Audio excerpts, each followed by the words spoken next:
Hey everybody, it's Jason with Parallel Reality, coming back with you here today with an article from the Washington Free Beacon. This is dated, let's scroll down past it, July 10th, and unless you saw the headline already, all I gotta say is, well, I did a video not too long ago that actually was about CNN getting sued, and you probably didn't hear about that. Well, do I have some additional news for you? And it's that Rachel Maddow and her co-stars made verifiably false statements about a doctor they called the uterus collector. Now his $30 million lawsuit is headed for trial. Oops, guess they're getting sued too. So a federal judge ruled against NBC after top anchors accused doctor of performing mass hysterectomies on women inmates of an immigration facility. Because MSNBC is just not in any way, shape, or form concerned with the truth. They are nothing but a propaganda network. And I know I give CNN a lot of crap, but MSNBC is so much worse. CNN at least has like the occasional, oh wait, this is actually happening thing, though it takes them possibly months to years after any right-leaning news, has that same exact news to report. Whereas MSNBC is just basically an arm of the Democratic Party. That's it. That's all they function as. So let's just get into this and see why Rachel Maddow or MSNBC is being sued. It says NBC Universal is headed for a trial after a judge ruled in favor of a Georgia doctor who MSNBC's biggest stars accused of performing mass hysterectomies on women at a Trump-era immigration facility in Georgia.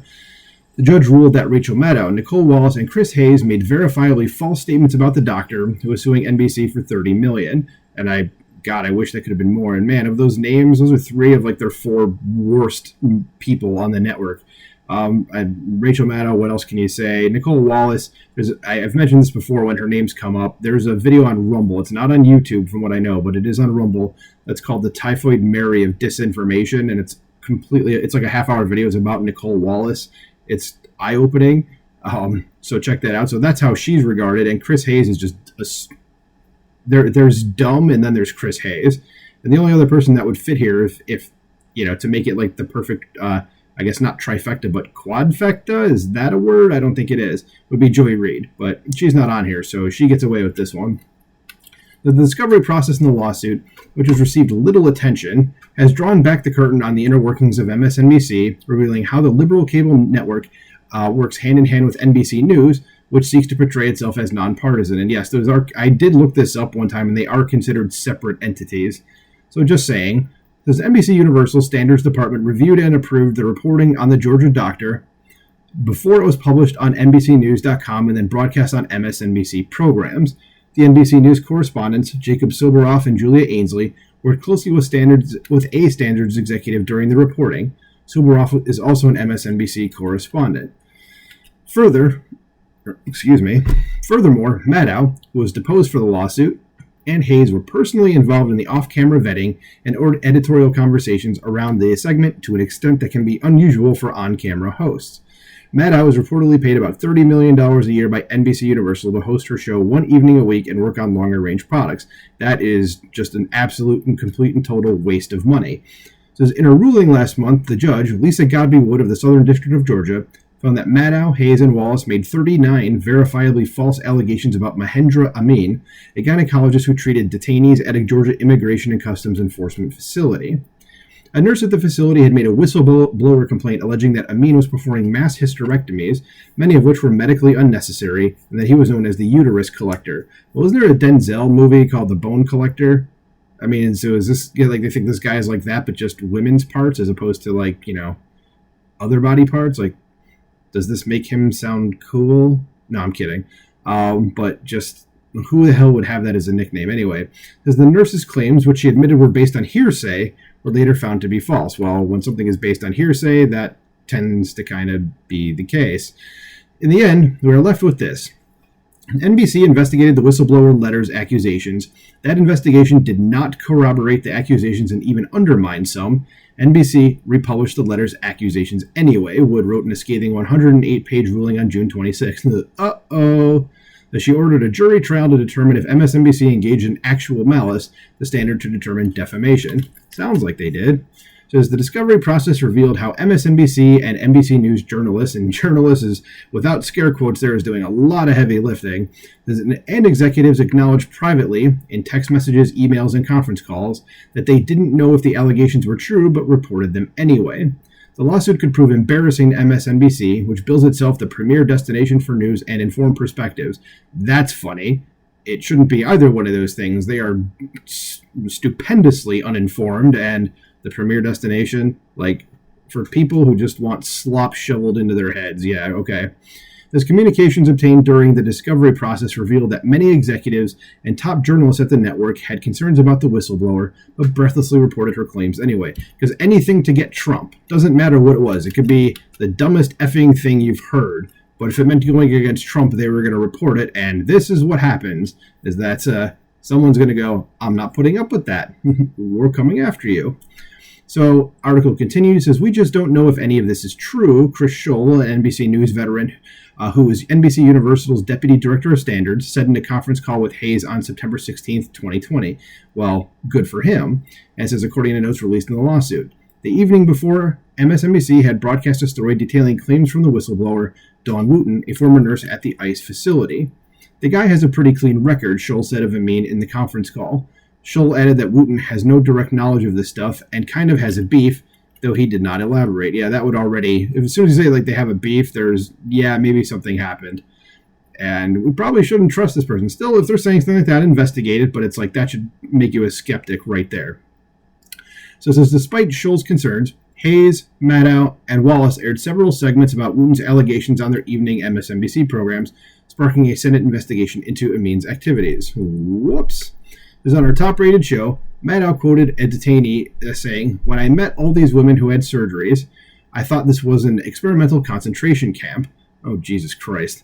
Says Maddow went on to say, the nurse says she and her fellow nurses, quote, questioned among ourselves like, goodness, he's taking everybody's stuff out. That's his specialty. He's the uterus collector. He's taking all their uteruses out, or he's taking their tubes out. Okay.